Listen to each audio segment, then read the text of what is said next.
So Ali went near the cloak and said, "Peace be on you, Prophet of Allah. May I enter the cloak with you?" He replied, "And upon you, peace, my brother, my legatee, my successor, and my standard bearer. You are given the permission to enter." So Ali entered the cloak with them.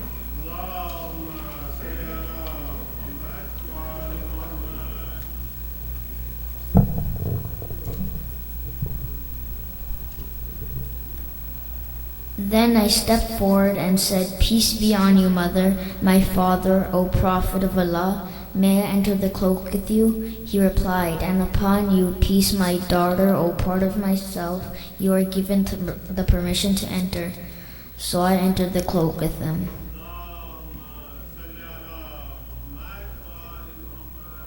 Getting together underneath the cloak, my father, the Prophet of Allah, held the two ends of the cloak and raised his right hand toward the heavens and prayed, "O Allah, these are the people of my household, Ahlul Bayt.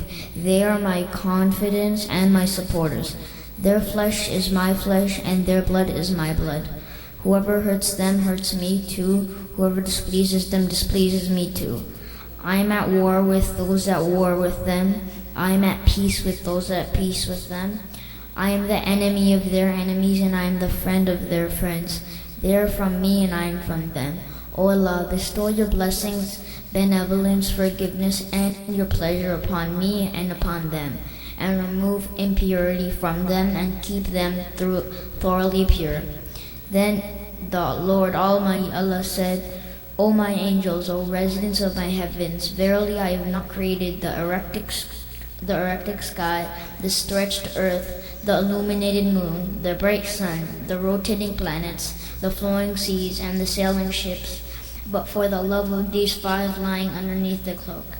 Jibreel, the trusted angel, asked, Who are under the cloak?" The Almighty answered, They are the household of the Prophet and the assets of prophethood. They are Fatima, her father, her husband, and her two sons.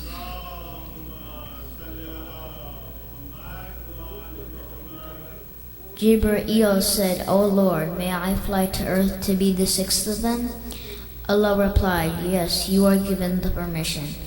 Jibreel, the trusted, landed near them and said, "Peace be on you, O Prophet of Allah. The All-Highest conveys His peace on you and His greetings and says, By my honor and glory, O my angels, O residents of my heavens, verily I have not created the erectic sky, the stretched earth, the illuminated moon, the bright sun, the rotating planets, the flowing seas, and the sailing ships, but for your sake and love. God has given me permission to enter the cloak with you. May I join you, O Prophet of Allah?" The Prophet replied, and peace be on you, O trusted bearer of Allah's revelations. You are granted the permission. So Jibreel entered the cloak with us and said to my father, "Allah sends His revelations to you. Verily, Allah's desire is to remove blemish from you, O people of the household, Ahlul Bayt, and purify you with a perfect purification." Then Ali said to my father, "O Prophet of Allah, tell me what significance has Allah given for getting together underneath the cloak?"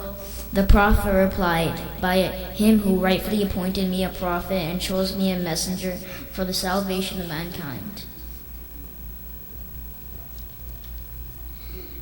Whenever and wherever an assembly of our followers and friends mention this event, Allah will bestow on them His blessings and mercy. Angels will encircle them, asking Allah the remission of their sins until the assembly disperse. So Ali said, "Verily by the Lord of Kaaba, we and our followers are the winners." Then my father replied, "By Him who rightfully appointed me a prophet and chose me a messenger for the salvation of mankind."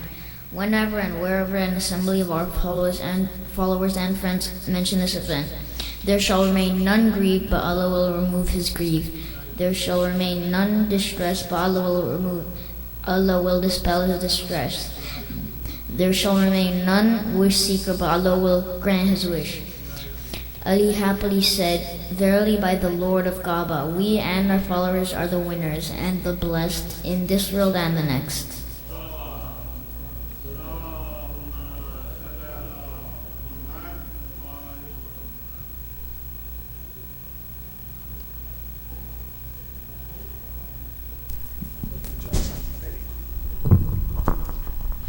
MashaAllah, Ammar, very nice job. Salawat bar Muhammad wa ali Muhammad. Allahumma salli ala Muhammad wa ali Muhammad. Now, is there any young ones who would like to read a surah today before we get going?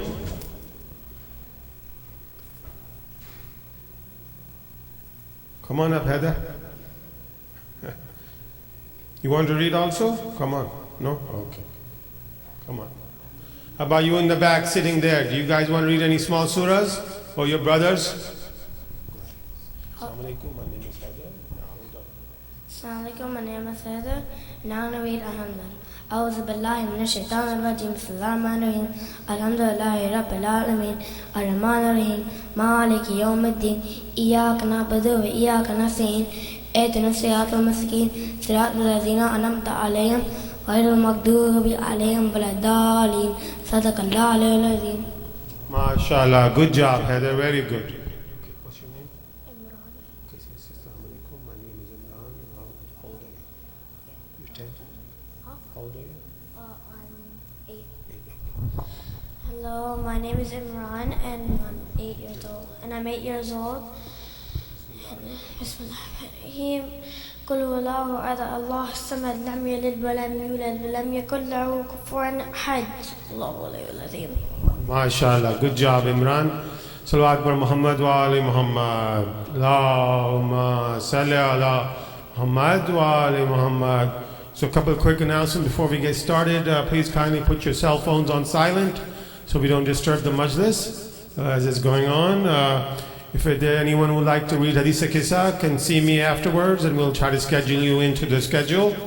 If anyone would like to sponsor any majlises, post Ashura or make a contribution towards a nightly tabarruk, you can see me, Brother Jafar, Sister Masuma Shirazi, Sister Taysin will give you the details for the contribution.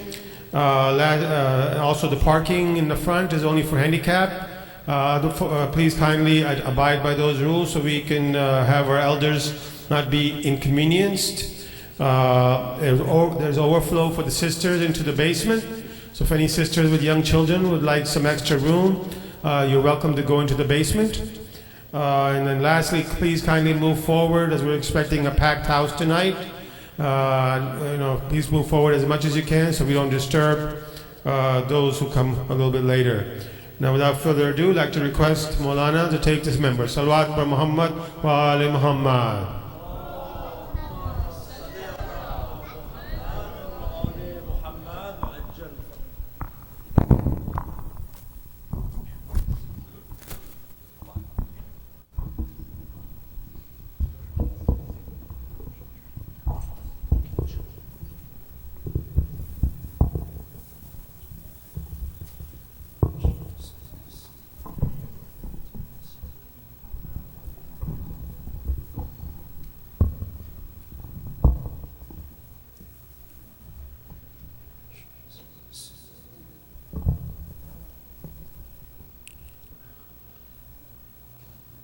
السلام عليكم ورحمة الله تعالى وبركاته. بسم الله الرحمن الرحيم. الحمد لله رب العالمين والصلاة والسلام على أشرف الأنبياء والمرسلين حبيب إله العالمين أبي القاسم المصطفى محمد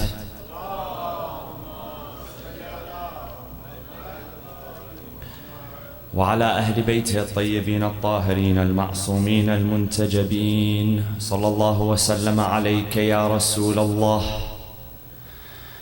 صلى الله وسلم عليك يا أبا عبد الله. يا رحمة الله الواسعة ويا باب نجاة الأمة. يا ليتنا كنا معكم سيدي فنفوز فوزا عظيما.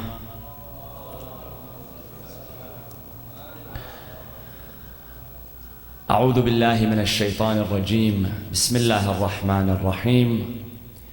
يا أيها الإنسان إنك كادح إلى ربك كدحا فملاقيه. صدق الله العلي العظيم. وصلوا على محمد وآل محمد.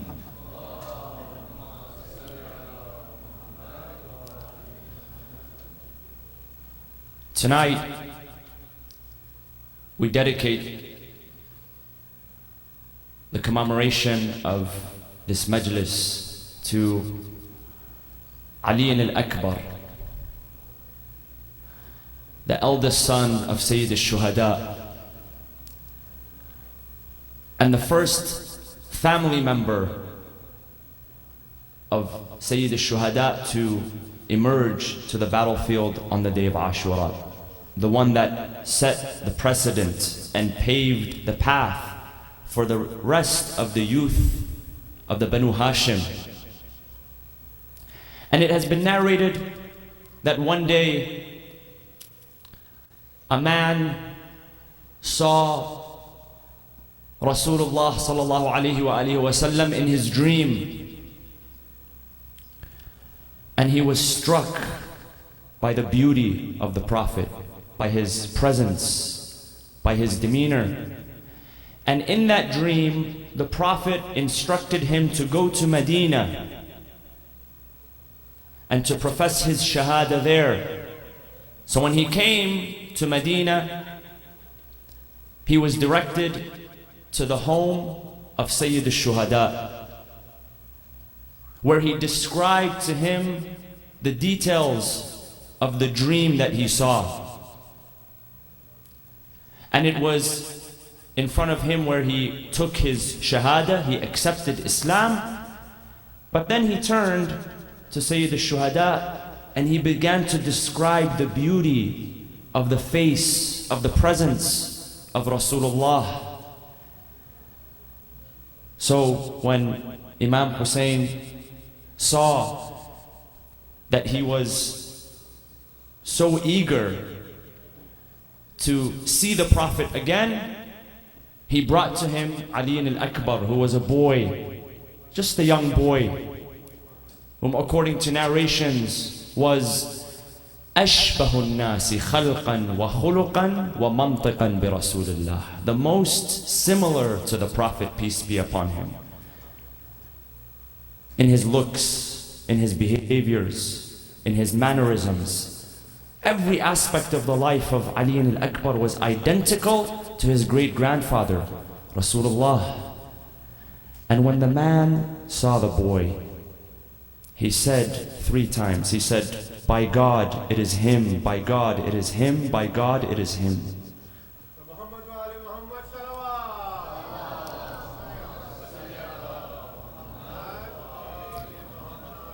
So Imam Hussein alayhi salam, he asked him, he said, if you had a boy like this, with this beauty, who reminded you of Rasulullah, what would you do? Would you take care of him? Would you be protective of him? He said, I would give my life for him. He says, what would you do if you knew that he would be cut into pieces by the swords, by your enemies one day? How would that make you feel? This was Ali al-Akbar alayhi salam. Imam Hussein says on the day of Ashura,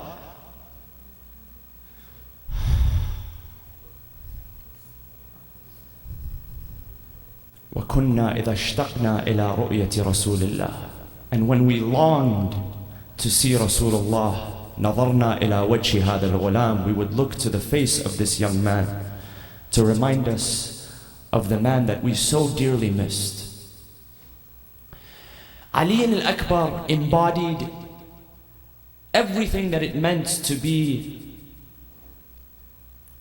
a youth that followed the example of his grandfather Rasulullah and his grandfather Amir al-Mu'mineen. A man who was courageous, who was valiant, who did not think twice before going out into the battlefield, the man who set the precedence for all other youth on that day, a model of chivalry, valiance, nobility. And this type of upbringing does not happen in a vacuum. It's not coincidental. This type of upbringing, this type of tarbiyah is deliberate. It is intentional. What do we know about the characteristics of the youth of the community of the Prophet, peace be upon him? Al-Imam Ja'far bin Muhammad al-Sadiq alayhi salam narrates the following.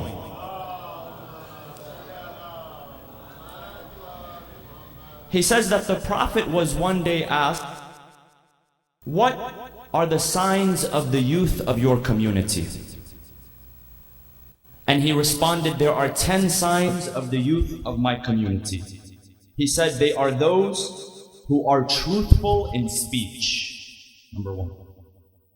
They are loyal in oaths. They fulfill their trusts. وَالَّذِينَ هُمْ لِأَمَانَاتِهِمْ وَعَهْدِهِمْ رَاعُونَ. When they give their word, they fulfill their trusts. Al-Imam Zayn al-Abidin says that if my father's murderer was to give me the dagger by which he beheaded my father to safeguard, I would return it to him upon request. Fulfill their trusts. They abandon lying, are merciful with the orphans, give to whomsoever asks, spend on the one who has, are generous with the craftsmen and with guests, and finally, and the head of them is the one who is modest. Modesty, haya, shame, which we mentioned a few nights ago. This is according to the Prophet, peace be upon him. Amir al-Mu'mineen alayhi salam also adds to this regard. He says the best traits of the youth are courage and generosity.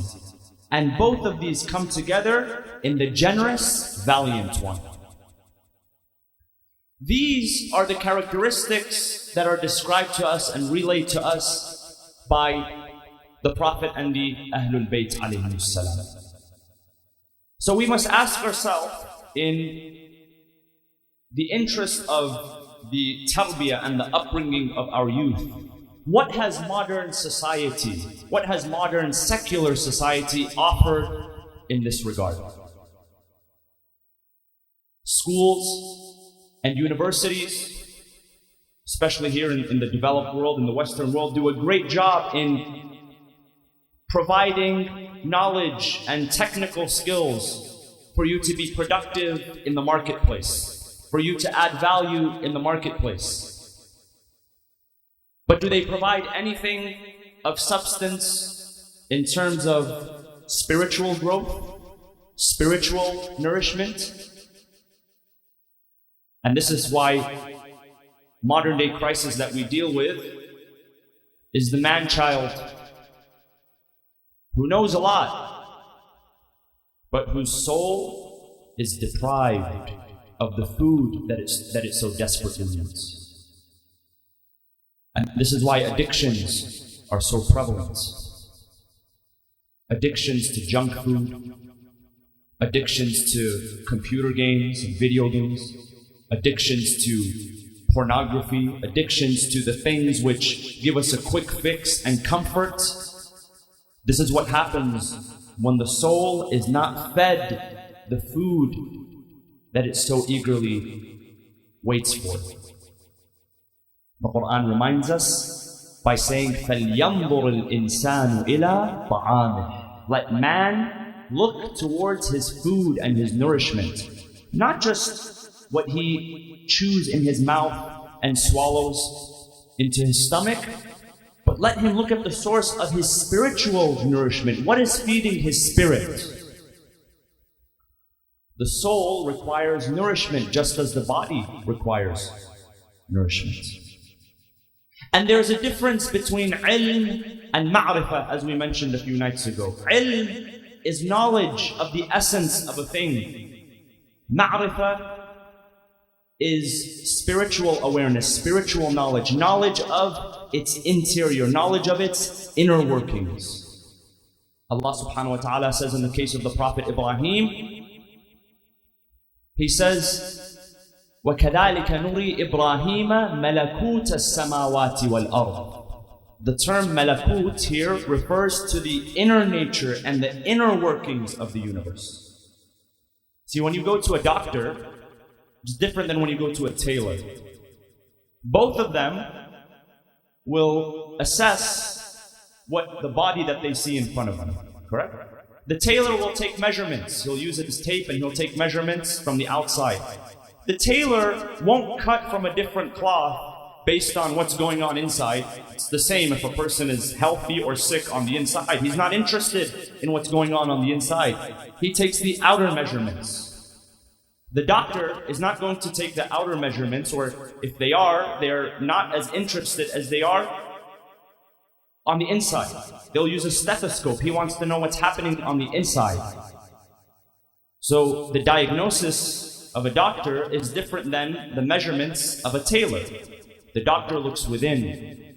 So to look within, this is referred to as malakut. وَكَذَلِكَ نُرِي إِبْرَاهِيمَ مَلَكُوتَ السَّمَاوَاتِ وَالْأَرْضِ. Allah did not just teach the Prophet Ibrahim what he could see with his eyes, but the inner workings as well. So to go from ilm to ma'rifah, how do we move from ilm to ma'rifah? There's an Islamic concept known as adab, etiquette. And this is a very unique concept.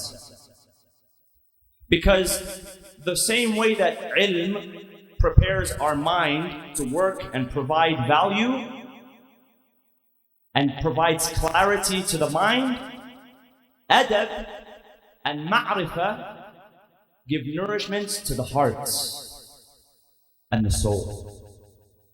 So how do we go from ilm to ma'rifah? And what are the particulars of adab?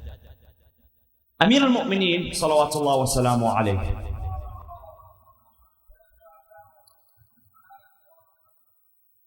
one day took his companion Kumayl ibn Ziyad by the hand.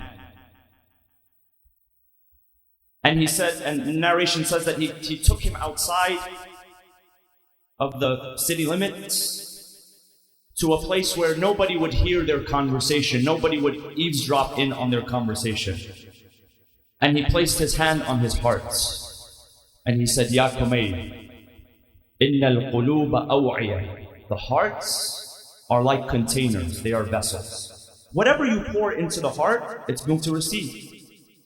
You provide it with love, you give it inspiration, you give it guidance, you give it things which are beneficial, it will hold it.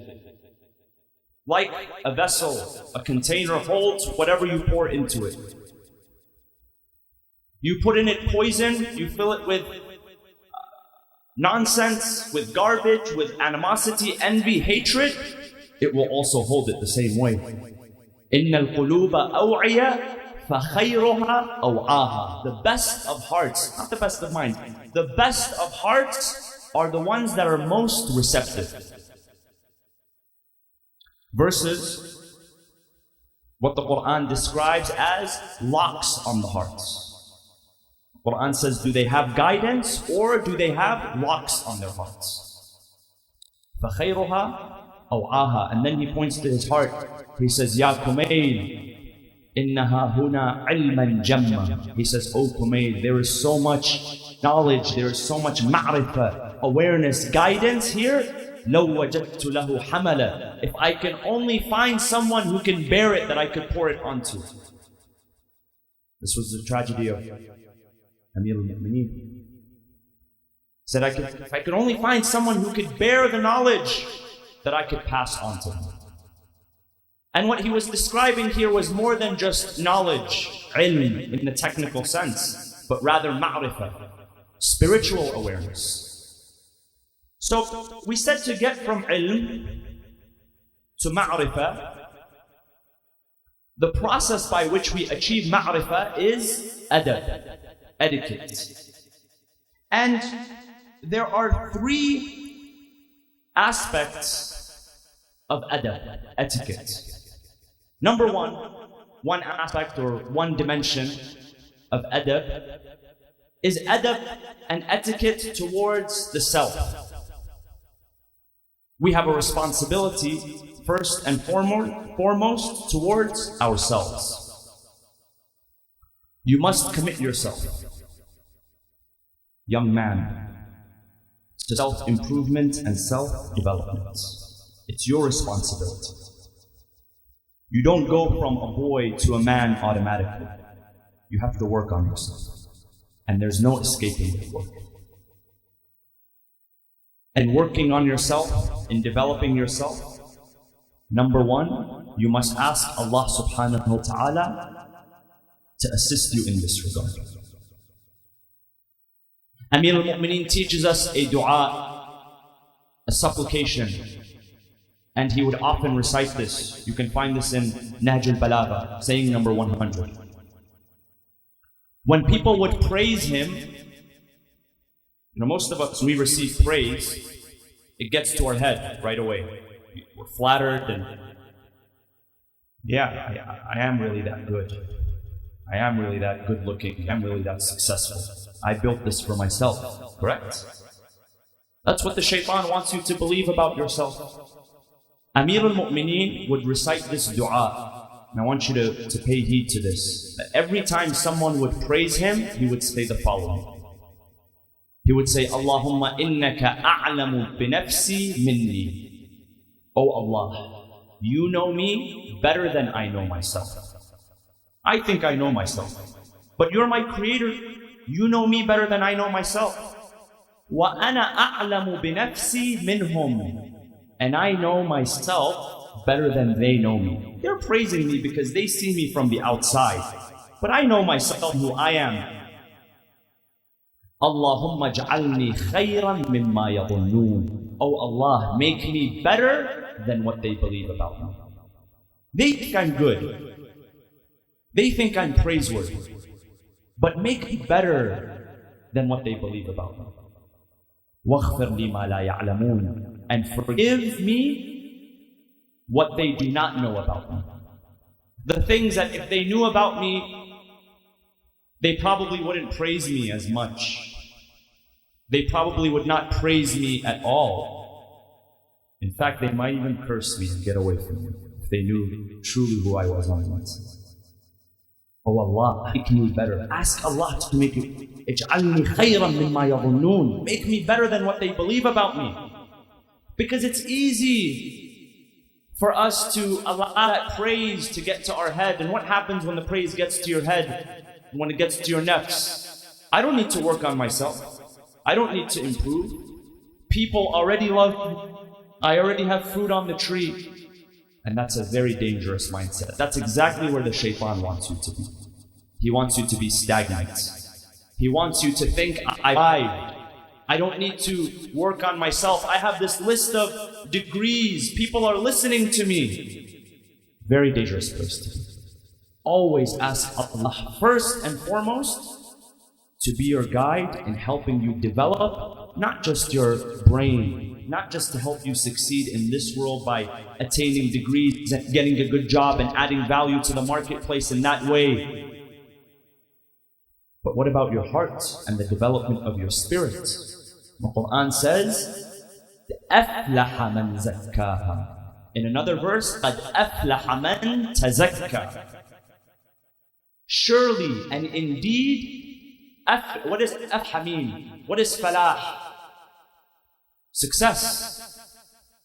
In our adhan and our iqamah, we call out hayya ala al-falah. Meaning what?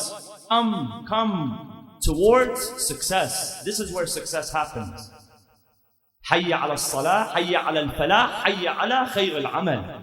Falah is success. And if you want to know what the Quran says about success, it says, قَدْ أَفْلَحَ مَنْ تَزَكَّى. Or قَدْ أَفْلَحَ مَنْ زَكَّاهَا. Success comes through tazkiyah, purification, working on the nafs. not just attaining degrees and those sorts of accolades. So that tazkiyah is part of adab.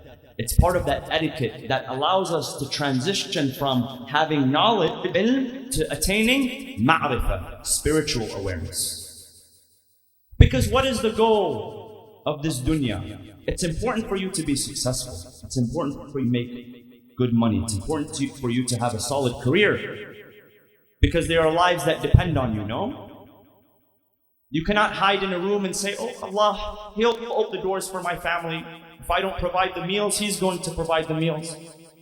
A group of early Muslims, they would misunderstand certain verses of the Quran, and specifically the verse that says, وَمَنْ يَتَّقِ اللَّهِ يَجْعَلْ لَهُ مَخْرَجًا وَيَرْزُقْهُ مِنْ حَيْثُ لَا يَحْتَسِبْ. He who holds back, yattaqi, to have taqwa is to hold back and not cross the boundaries that we're not supposed to. Allah will open a channel for open doors for him. وَيَرْزُقْهُ مِنْ حَيْثُ لَا يَحْتَسِبْ. And He will send for him his rizq, his sustenance, from areas which he did not account. So some of them took the sign that I need to sort of enclose myself within my home and Allah will send me my sustenance. And the Prophet, peace be upon him, said, no, take me as an example. The Prophet not afraid to roll up his sleeves and get to work. He didn't have an ego. There was no work that was beneath him. Wherever there's employment opportunities, if he needed it to feed his family, he would take it. No ego involved. So yes, it is your responsibility to work hard and to provide loved ones in this dunya. But don't forget about your heart and your soul. Purifying it. Because what good are all the accolades and all the wealth world if you have a heart which is misguided, if you have a heart which is toxic? So the number one responsibility we have towards ourselves is, the number one dimension of adab is towards ourselves, etiquette towards ourselves, transitioning from ilm to ma'rifah. And there are two aspects of it. One, I said, which is tazkiyah, to purify the self. The second is zuhud and detachment. Detachment from what? Detachment not in the sense that you're not allowed to own anything. Amir al-Mu'mineen teaches us it means to be a zahid, someone who is detached from this world. He says it is not that you do not own anything, but rather that nothing owns you. Attachments, what happens with attachments? You allow that thing that you are attached to become your master. There was an author who, he was by profession, he was a plastic surgeon, one of the first plastic surgeons in the United States, but he wrote a book on psychology. And the reason he did that was because, and he writes about this in the introduction of his book, he says that, you know, for the most part of my career, I helped people gain confidence and a better self-image. You know, they come to me with a nose that they want me to fix, so I fix their nose and I fix their ears and I fix their face, and generally people feel better about themselves. He said, I noticed in a small portion of my patients that the surgery, the fixing, it would really do nothing for their self-image. They didn't feel any difference on the inside. He says, what some of them needed was not a physical facelift, rather a spiritual facelift.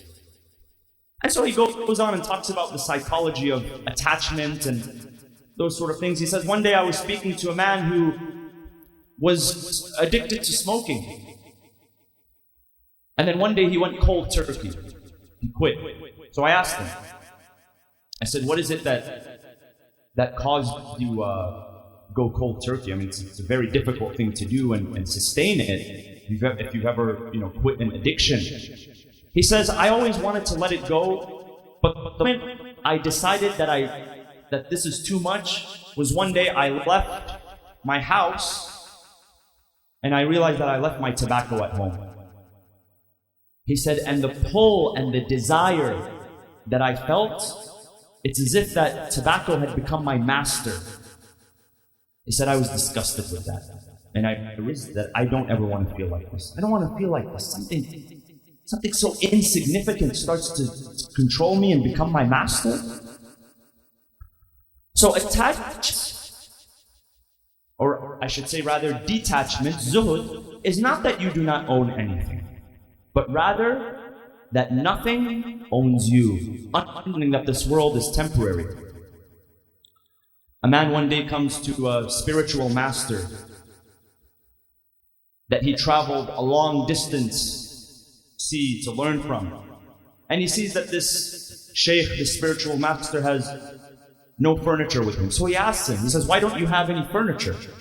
The sheikh repeats the question back to him. He says, why didn't you bring any furniture with you?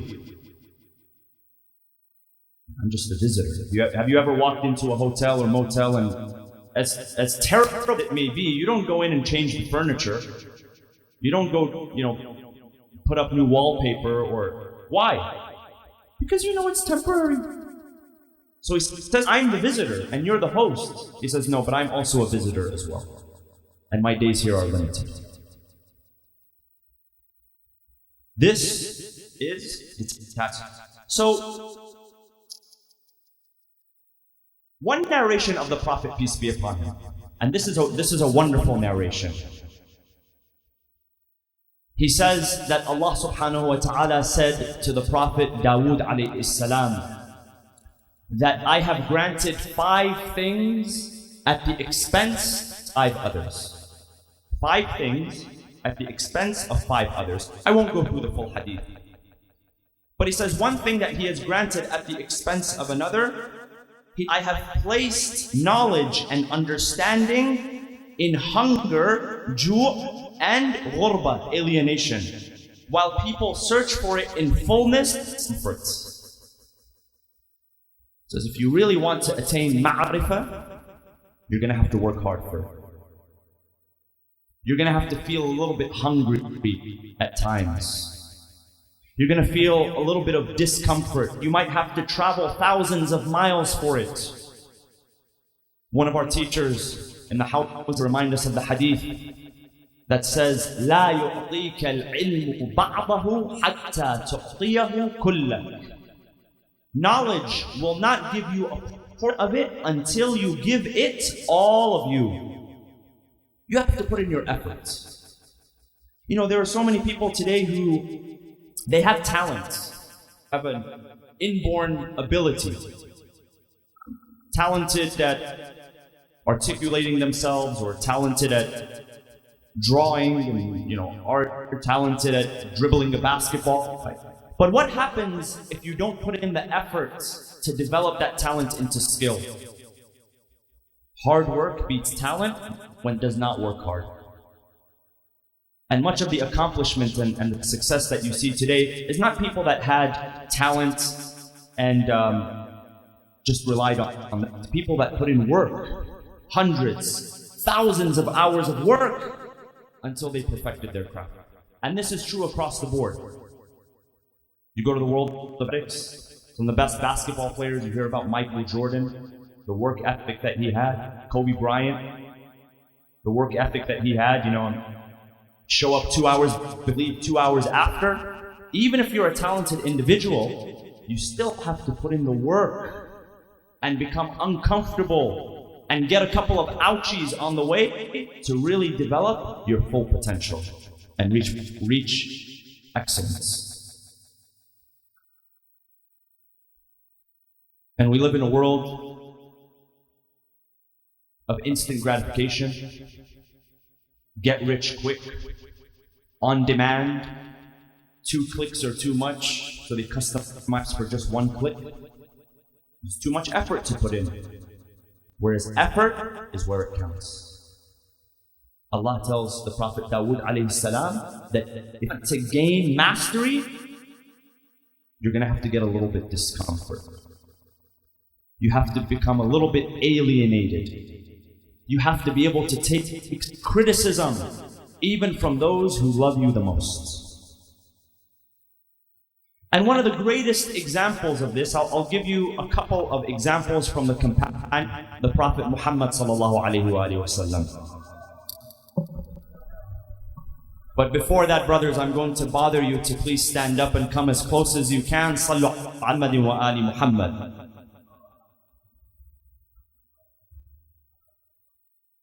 Sallu ala Muhammadin wa ali Muhammad.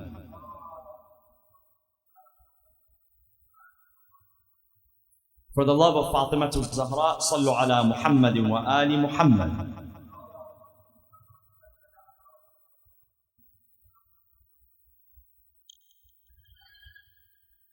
Among the companions that really succeeded in this regard was Salman al-Muhammad. Now many of us know of the life of Salman as a companion of the Prophet, peace be upon him. But up until that point that he became a companion, relatively little is known about his life. But there are few narrations that describe his journey from a child all the way until he came to Medina and joined the community of the Prophet, peace be upon him, that from his early childhood, he was not comfortable with the religion of his fathers and the religion of his community. But he himself had never prostrated to idols, he had never prostrated to the fire, he had never worshipped anyone besides Allah subhanahu wa ta'ala. Something within him called him towards Tawheed and monotheism. And so as he set out his journey, Persia, and according to some reports he came to Asham, Syria, present-day Syria. From there he Mosul, northern Iraq. From there he went to Amorium in present-day Turkey, back to Asham, until finally he was led to Al-Madinah, the Arabian Peninsula. He had learned that Khatamul Anbiya Muhammad sallallahu alaihi wasallam, the final message in the seal of the prophets, was to emerge. Now when he arrived to Medina, on the way he was captured as a slave, and he was sold to Ushman, an orchard owner who owned a date orchard outside of Medina. And he arrived to Medina before the arrival of the Prophet, peace be upon him. And this, some of the companions would debate later on, was he one of the Muhajirin or was he one of the Ansar? Technically he was both, because he had performed the hijrah, migrated from his land to Medina. But the Ansar argued that he was already here before the Prophet arrived, so technically he could fall under the category of the Ansar. The Prophet ended that discussion by saying he is not of the Muhajirin, nor is he of the Ansar. Salmanun minna Ahlul Bayt. Of us, the Ahlul Bayt, thus he is referred to as Salman al-Muhammad. So Salman had, along the way in his journey, had learned about signs, the physical signs, as well as the spiritual signs of Khatamul Anbiya. He knew in his mind what he was looking for. And the knowledge that given, it didn't satiate him. He was hungry. He was determined to find the messenger. He knew of the sign of the messenger, that one of the signs was that he did not accept any charity. He did not accept any sadaqah. He knew that one of the signs of the messenger was that behind and underneath his neck and behind his back, there was a seal, a mark, and that was the mark of prophethood. So he decided one day that he would come to Medina. One day he overhears that someone has arrived claiming to be a messenger, and he brings verses of scripture with him, and so, you know, his ears sort of perk up. He says, perhaps this is what I've been looking for my life. This is what I've been searching. This is what I've left my family and put myself in danger's way for. Not sitting in the comfortability of my own home, waiting for some miracle to happen and for me to be guided. Juhd, struggle, putting in the effort, putting himself in danger's way to reach the truth. So he says, let me go to Medina and let me check it out for myself. So he brings a plate of dates with him. And he meets the Prophet, but not say anything. He doesn't say what he's looking for. Just comes in as a visitor, places it amongst the Prophet and his companions, and he says, this is a gift. I brought a gift with me. All of them begin to eat, including the Prophet.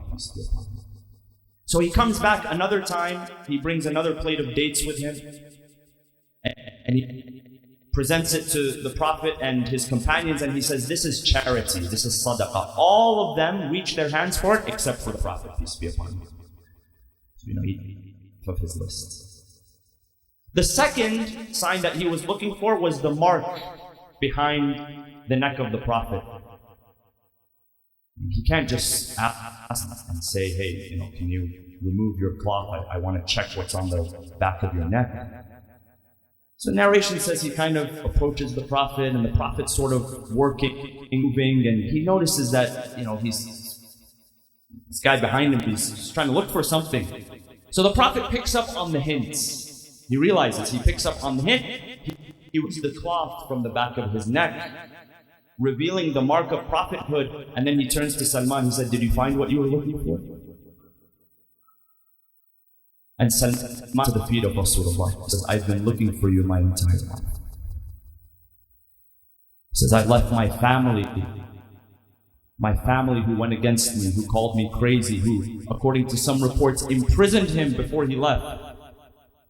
And I have traveled to lands and parts which are unknown, seeking guidance.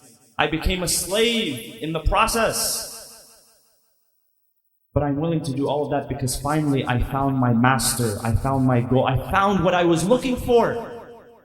So the Prophet, peace be upon him, he says, where are you? What's your living conditions? He says, I'm a slave right now. And I have, one day off, so this is the day that I decided to come here. Rasulullah says, let us go and talk to the person who you are indebted to. He says, I will set him free, but I want you to do X amount of work for me before he leaves. And so the Prophet gathers the entire community of companions and says, let's get to work. Whatever request he has, let's get to work. Let's earn the freedom of this man. So they began to plant trees for him until they earned his freedom, and Salman joined the community. Now Salman went through a journey that no other companion went through. I'm just giving you the nutshell version of it. But the punishment, the difficulties, the trials and tribulations, he went through a process by which no other companion had gone through. But what was the reward of that? The reward was that he was closest by far in ma'rifah of Rasulullah and the Ahlul Bayt alayhi salam. Nobody came in second place. So much so that one narration suggests that if Abu Dhar, as righteous of a companion as he was, if he knew what was in the heart of Salman in terms of his love and his loyalty for the Ahlul Bayt, he would have fought Salman over him. And the Prophet established a brotherhood between Salman and Abu Dhar. That's how close they were. So there wasn't even a second place. And this is why the Prophet, peace be upon him, would often point to Salman, and he would say the following. He would say, لو كان العلم في ثريا لناله رجال من هؤلاء. That if knowledge and ma'rifah was placed in the constellations, this man and his people would reach it. They would be the first because of the effort that they put in. This was Salman, the man who, after the martyrdom of Rasulullah sallallahu alayhi wa alihi wa sallam, he would, Allahumma salli ala Muhammad. He'd stand to the people and he would say, O people, O companions, for those of you who know me, you know me. For those of you who do not know me, know that I am the one that Rasulullah chose above everyone else of the companions to endow his most precious and intimate secrets. Know that what I say is true whether you believe me or not. And know that now that you have chosen this path and you have not followed those whom the Prophet has directly and clearly and explicitly commanded you to follow, know that you shall walk in the footsteps of Banu Israel, inch by inch, foot by foot. Exactly what they had done to the Prophet Musa alayhi salam. When he left and he kept his brother Harun as a wasi, as a successor, and within 40 days, their entire religion changed. This is after they saw him split the sea, after he rescued them from Fir'aun, the one who had been ruling above them, and the Fara'in before him, for decades, for hundreds of years. And within 40 days, they turned their back. So 50 years after the Prophet, peace be upon him, the community turns their back on his grandchildren. You know, that's not very far-fetched, because the people of Musa, within 40 days, they turned their back on his successor. And when he came back, after 40 days, what did Harun say? Come to my rescue, for they are threatening to kill me. Salman says, you will walk in the footsteps of Banu Israel, inch by inch, foot by foot. And this is what you have chosen. And know that if you had chosen the path that was destined for you, which was to follow the Ahlul Bayt alayhimus salam, you would be in such a position of grace with Allah that you would call upon the birds in the skies and they would respond to you. And you call upon the animals, the fish in the ocean, and they would respond to you. This was Salman, the man who put all of his efforts into attaining the highest levels of knowledge and spiritual awareness. But that only comes when we put in effort and when we are serious. So if you want to accomplish, if you want to achieve, don't look outward, look within and ask yourself, what do I need to change within myself? What do I need to improve within myself so that all of the success that I'm looking for will come knocking at my door? I don't have to go begging for it. I don't have to go asking for it. This is the example of Salman al-Muhammadi. Another example is the example of Abu Dhar al-Ghifari, who was from the tribe of Ghifar, who lived in the outskirts of Medina, and according to reports was the 4th person to accept Islam. He was from the tribe of Banu Ghifar. His people lived on the outskirts of Medina, on the on the way to Medina, between Mecca and Medina. And do you know what his family and his tribe were known for? How did they make their living? Does anybody know?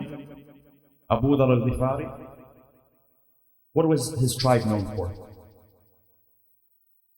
Highway robbers. Exactly. They were caravan raiders. He emerged from a tribe of thieves and robbers, yet the 4th person to accept Islam. The one who the Prophet spoke so highly of. The one who the Prophet said that he will rise alone and be resurrected alone on the Day of Judgment. Because of his lofty position, that no one shall reach the position of Abu Dhar on the Day of Judgment. And Abu Dhar put in the work.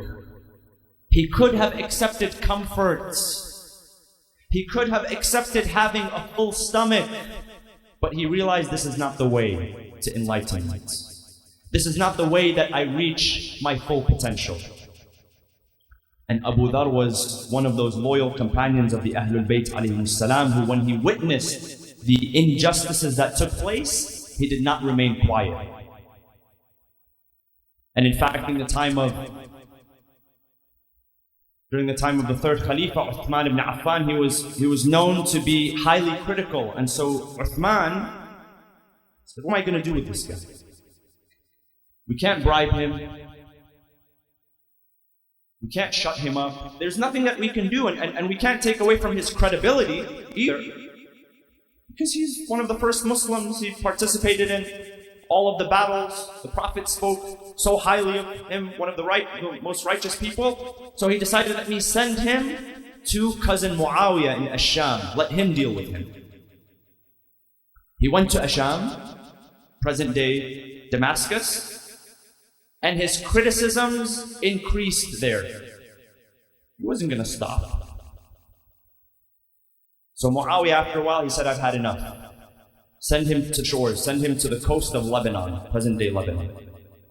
And what did he do when he got there? Jabal Amil, which today is in the south of Lebanon, which for hundreds of years has been a nest for the teachings of the Ahlul Bayt alayhi salam. Shi'ism in Lebanon and Ash-Sham, those seeds were planted by whom? Abu Dharr al-Ghifari. Wherever he went, he spread message. He said, no, he's unsupervised there, he's doing too much damage. Bring him back to Ash-Sham. Brought him back to Ash-Sham, he continued. He said, this is too much for me. Sent him back to Medina. Until finally Uthman, he said, I will give him an ultimatum. Either he complies, or I'll find a final solution for him. So he sent him Abu Dharr. He sent to him 2 of his servants. And he said to them, send him some money. He's a poor man, obviously, he's in need, and he truly was a poor man. He died with almost nothing. And this was towards the end of his life. Send him something, perhaps he'll change his mind. So they enter into his home. Assalamu alaikum ya Aba Dharr. They look around, they see that there's no furniture. They say, we've been sent to deliver this gift to you and to kindly request to you that you stop doing what you're doing. He starts to look around and he says, it makes you think I am in need. I'm a needy man. Look around, there's no furniture. They say, well, first of all, you don't have any furniture. So he points to a mattress. He says, look at that mattress. They lift the mattress. They find 2 pieces of dry barley bread. He says, that's all I need right there for my stomach. Nothing you can give me will fill my stomach more than those 2 pieces of bread. And he says, I'm already a wealthy man. Says, what are you talking about? There's nothing around here. And he delivers the pomegranate. He says, أصبحت غنيا بولاية علي بن أبي طالب عليه السلام.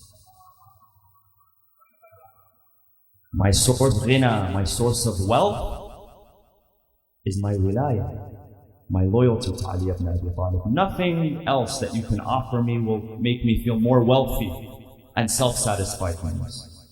They said, please, for God's sake, take the money. Uthman has promised us our freedom. If we can convince you to take, he says, you will become free, but I will become a slave. No deal. I can't take it. Until finally he is exiled to Ar-Rabada. And Ar-Rabada was no man's land, where he died alone, with no one to bury him. And it just so happened that some of the companions of Amir al-Mu'mineen were coming back from the Hajj and they were passing through Ar-Rabada. They found a man dying by the side of the road. They asked, who is this? He said, this is Abu Dharr Jundub ibn Junada. This Abu Dharr Jundub ibn Junada, the 4th to accept Islam, the one that the Prophet spoke so highly about. And they performed the prayer upon him and they buried him. Filled with the love of Amir al-Mu'mineen, not wanting anything from this world. So when it comes to adab, when it comes to tazkiyah, when it comes to detachment, we have the models of Salman and Abu Dharr. We have the model of Amir al-Mu'mineen. That I have enough if I have 2 loaves of bread and 2 pieces of cloth. He says, I don't expect you to replicate me. وَلَكِنْ أَعِينُونِي بِوَرَعٍ وَاجْتِهَادٍ وَعِفَّةٍ وَسَدَادٍ. righteousness, struggle, modesty, and contentment. You have those 4 characteristics, I'll be pleased with you. It's as if you have replicated me. So number 1, our first and foremost responsibility in growing our ma'rifah, our spiritual awareness, in etiquette, in adab, is towards ourselves. Number 2, we must have adab towards our teachers and our educators. And the Prophet, peace be upon him, taught us the following lesson in this hadith. He said, Man allamani harfan sayyarani abda. He who teaches me one word, one phrase, renders me his slave. I become infinitely indebted to him. And narrations teach us the adab and the etiquette of when you are in the presence of a scholar, how to speak to them. In one narration, Amir al-Mu'mineen says, do not wave your finger at him. Do not call him from the back and ask him questions. Do not overwhelm him with questions and burden him. If you ask him a question and he replies, do not say, well, but what about this and what about that, and so said this and so said that. Do not be argumentative. As a form of adab and etiquette towards our teachers, towards our professors, towards the people, not Muslim, doesn't matter if they're Muslim or not. Many of you will, most of your teachers and your professors will be non-Muslim. Display to them the akhlaq of the student of Islam, the Muslim students. And then we have etiquette towards knowledge. And in that regard, we learn that knowledge is a graduate process. Knowledge and ma'rifah takes time. You don't become a master of something overnight. You become a master through teaching and application. And in today's world, when we live in the age of mass information and quick information, and any answer that you want is available online, anything you search for will be articulated for you. Thanks to Ayatollah ChatGPT these days. You don't even need to, it's available at your fingertips. But knowledge, true knowledge and true ma'rifah requires mastery. So there is adab, and adab is how we go from not just feeding the mind, but feeding the heart and the soul. And while our modern institutions teach us and impart upon us the technical skills that will allow us to add value to the marketplace, ma'rifah, the process of ma'rifah, will enrich your heart and your soul. Because at the end of the day, our purpose is Allah subhanahu wa ta'ala. The akhirah. وَالْآخِرَةُ خَيْرٌ لَكَ مِنَ الْأُولَى. Succeed in dunya. Gain as much technical knowledge as you can. But remember that your heart and your soul also requires food and nourishment and growth. This is how you establish adab. And we see this exemplified in the students of Al-Imam Amir al-Mu'mineen Ali ibn Abi Talib sallallahu alaihi wasallam, who set the precedence for his grandson Ali al-Akbar, who set the precedent for son Al-Qasim, who set the precedent for his son Al-Abbas alayhi salam. And I want to turn your attention towards Karbala, where amongst the first family members of Imam Hussein to emerge into the battlefield was Ali al-Akbar. After most of the companions had gone out into the battlefield, after they had fought bravely and given their lives, Imam Hussein stood amongst them, and from a distance he began to call out their names. Mali ad'ukum fala tujibu. Why is it that I call upon you and you do not respond? Ya Habib, wa ya Zuhair, وَيَا بُرَيْض, calling out the names of his companions one by one. I call upon you, but you do not respond. He saw that it was time to send his family one by one out into the battle. The first to volunteer was Ali al-Akbar. Allahu Akbar. Imagine the heart of that. Imam Hussein alayhi salam sending his eldest son, the one who he said, if we longed to see Rasulullah, we would look to the face of this ghulam. فَإِنَّهُ كَانَ أَشْبَهُ النَّاسِ خَلْقًا وَخُلُقًا وَمَنْطِقًا بِرَسُولِهِ.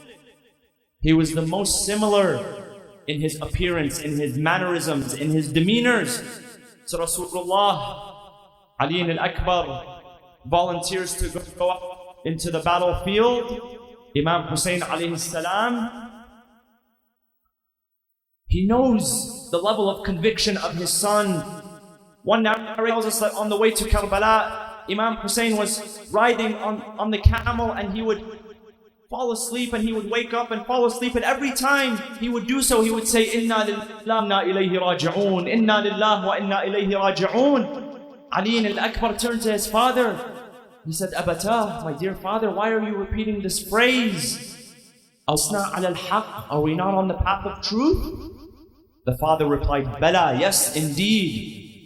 The son replied, إِذَنْ لَا نُبَالِي وَقَعَ الْمَوْتُ عَلَيْنَا أَمْ وَنَا عَلَى الْمَوْتِ. Then we should not care if death falls upon us or we fall upon death, as long as we are on the path of truth. Ali al-Akbar prepares himself to go out into the field. His mother Layla by his side. His father preparing him to go out. As he prepared him to go out, he turned to Umar ibn Sa'ad. He said, Ya Umar, may I bereave you of your children as you are bereaving me of mine. And then he recited the verses of the Quran. إِنَّ اللَّهَ اصْطَفَى آدَمَ وَنُوحًا وَآلَ إِبْرَاهِيمَ وَآلَ عِمْرَانَ عَلَى الْعَالَمِينَ ذُرِّيَّةٌ بَعْضُهَا مِنْ بَعْضٍ وَاللَّهُ سَمِيعٌ عَلِيمٌ. O Allah, bear witness upon them, for the one who has emerged out to them is the most similar to the Prophet in his mannerisms. And when we longed to see the Prophet, we would look to the face of this ghulam. Ali al-Akbar went out into the battlefield. He began to introduce himself. Some enemy soldiers claimed that it was as if Rasulullah had emerged to us because of his striking similarity. He began to recite the verses of poetry. Ana Ali ibn al-Husayn ibn Ali. I am Ali, the son of Hussein, the son of Ali. Nahnu wa Rabbil Bayti aw bin Nabi. By Allah, we are the closest to the Prophet of God. أضربكم بالسيف حتى ينثني. I will strike you with my sword until it is cut into pieces. ضرب Ghulam Hashmi Alvi. A strike that can only come from one of Banu Hashim. And he fought bravely out in the battlefield. The mother of Ali al-Akbar was inside of the tent. She was looking to the expression of her husband Hussein alayhi salam, noticing if it would change or not. All of a sudden she saw the facial expression of Hussein begin to change. She turned to him. She said, Sayyidi Aba Abdullah, my dear Aba Abdullah, has my son been afflicted? Has anything happened to my son? She says to her, no, nothing has happened yet, but a warrior has emerged from the other side, and I fear for the safety of none. She said, what can I do at this moment? He said, go inside the tent and pray for your son, for I heard Rasulullah sallallahu alaihi wasallam say that a mother who for her son shall never be disappointed. Her prayers shall always come true. She went inside the tent. She began to call upon Allah. Oh Allah, the one who turned Yusuf to Ya'qub. Oh Allah, the one who removed the affliction from Ayub. Bring back for me my son. A few moments later, Ali ibn Akbar, he comes back from the battlefield. He says, Sayyidi, my dear father, العطش قد قتلني وثقل الحديد أجهدني. He says that the thirst is taking a toll on me. This armor has become heavy on my back. Is there even a drop of water for me to drink to regain my strength? Imam Hussein turns to He says, my dear son Ali, I am just as thirsty as you. And in a few moments, you will find your grandfather Rasulullah. He is waiting to receive you with a cup of water that you will drink, that will quench your thirst. You will never feel thirst after this. Ali al-Akbar went out for one last time into the field on his horse. Munqidh ibn Murra al-Abdi, he turned, he said and proclaimed, by Allah, I will bereave his father of him. And as Ali was fighting amongst the enemy soldiers, Munqidh approached him and he dealt him a blow to his head with the sword. The blood began to fall from the head of Al-Akbar. It began to cover the eyes of the horse. The horse, instead of bringing him back to the camp, took him towards the camp of Umar ibn Sa'd, where the enemy surrounded him from every angle. They began to strike him with every weapon they had. Imam Hussein ran out into the battlefield. He found Ali al-Akbar on the ground, bleeding for his life. He said to him, Bunayya Ali ala dunya ba'daka al-afa. My dear, life is not worth living after you anymore. And now is the time you will meet your grandfather. He will give you the water that you are desperately seeking. The young men of Banu Hashim, they brought back Ali al-Akbar to the tent. They sat in the tent with him. Hussein was crying for his son, Zainab alayhi salam. She came to him, she said, Sayyidi Abu Abdullah, one request, Layla wants to come and sit by her son, but she's embarrassed to shed her tears in front of you. Hussein said, bring Layla, bring the ladies, for I cannot leave my son in this moment. Inna lillah wa inna ilaihi raji'un. وسيعلم الذين ظلموا أي منقلب ينقلبون والعاقبة للمتقين. حسين حسين حسين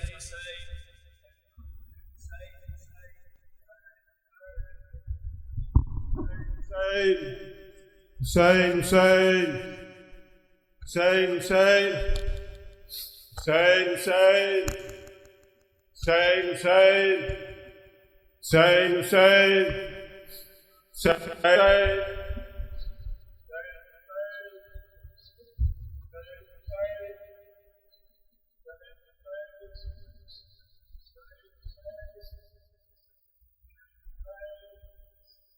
ज़बीह करबल शबीह सरवर. Oh, our hero, Ali Akbar. Zabih Karbal, Shabih Sarwar. Oh, our hero, Ali Akbar. Zabih Karbal, Shabih Sarwar. Oh, our hero, Ali Akbar. Zabih Karbal, Shabih Sarwar. Oh, our hero, Ali Akbar. In every Ashura Muharram, for Layla is our matam.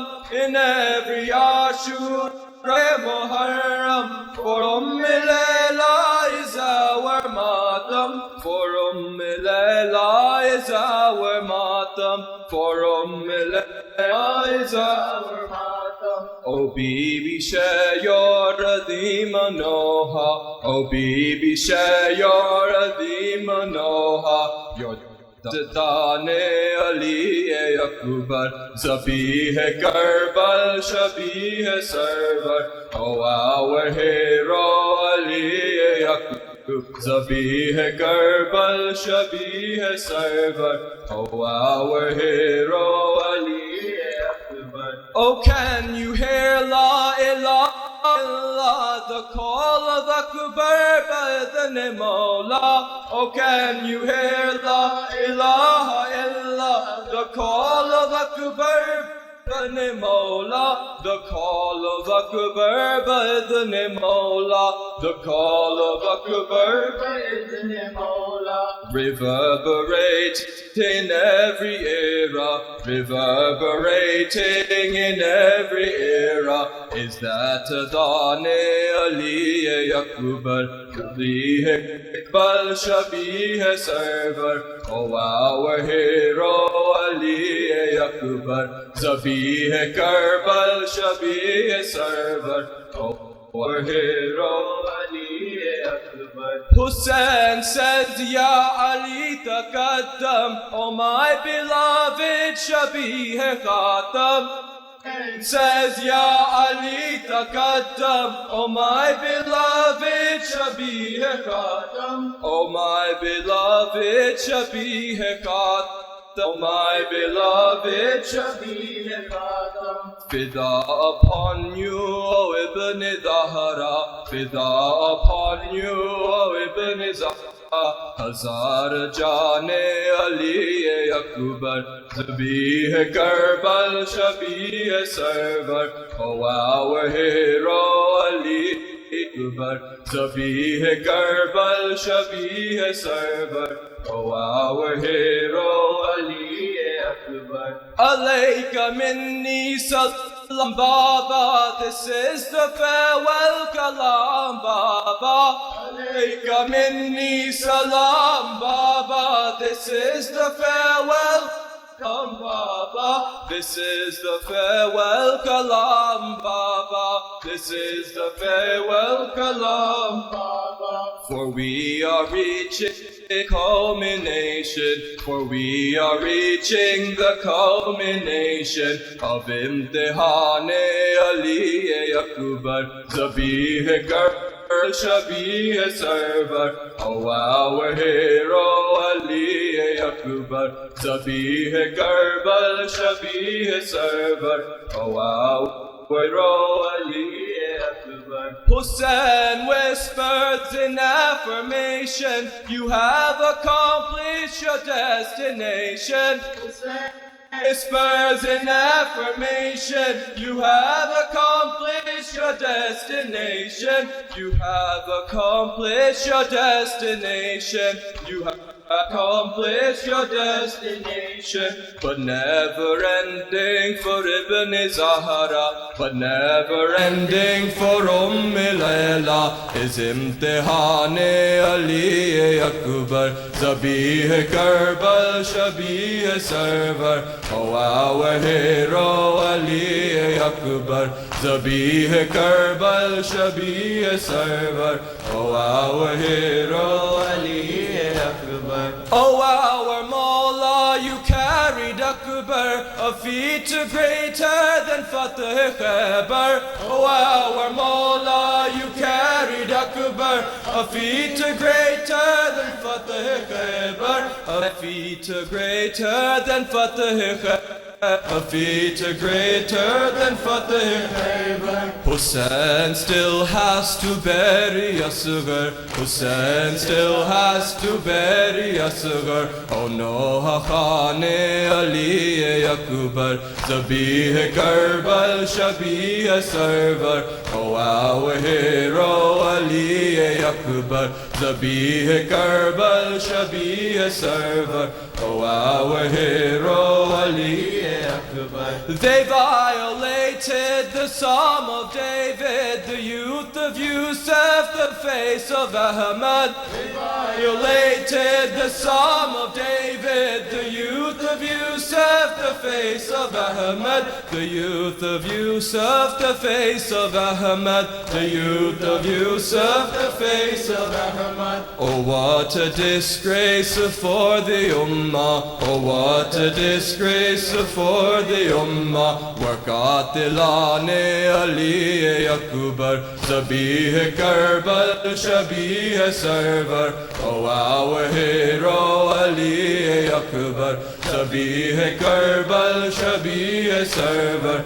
oh our hero Ali Akbar. He is a model and inspiration for every conscious conscience in every nation. He is a model and inspiration for every conscience in every nation. For every conscience in every nation. For every conscience in every nation. So come together today to enter. So come together today to enter the Karavan Ali Akbar, Zabih Karbal Shabih Sarwar. Oh, our hero Ali Akbar, Zabih Karbal Shabih Sarwar.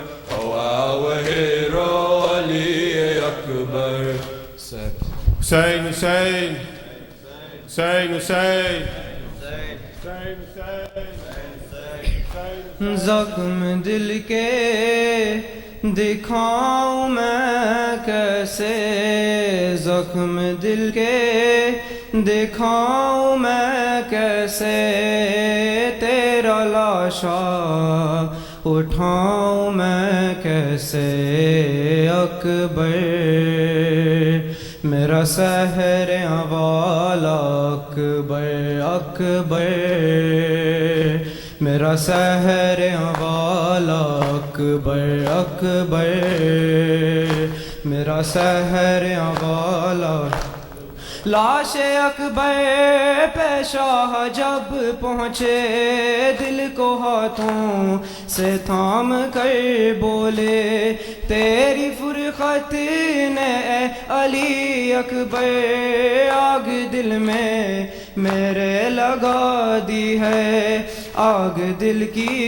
بجھاؤں میں کیسے آگ دل کی بجھاؤں میں کیسے تیرا لاشا اٹھاؤں میں کیسے اکبر میرا سحر والا اکبر اکبر میرا سحر تو ہے کڑیل جوان اے بیٹا باپ تیرا ضعیف ہے کتنا نور آنکھوں کا ہو گیا رخسار مجھ کو آتا نہیں نظر خیمہ لے کے خیموں میں جاؤں میں کیسے لے کے خیموں میں جاؤں میں کیسے تیرا لاشا اٹھاؤں میں کیسے اکبر میرا سحر والا اکبر اکبر میرا سحر والا جس نے 18 سال پالا تھا کیسے دیکھے گی وہ تیرا لاشا تیری شادی کا تھا جسے ارمان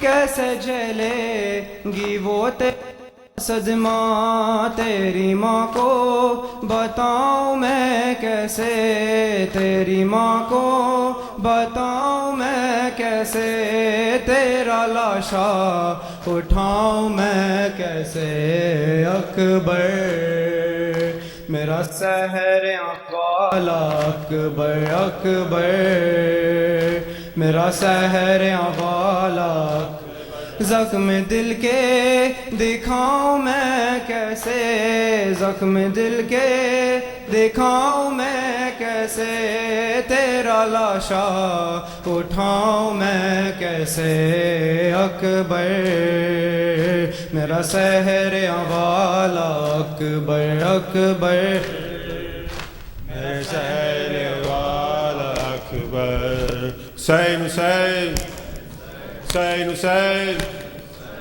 حسین حسین حسین حسین حسین حسین اللہم صلی علی محمد وآل محمد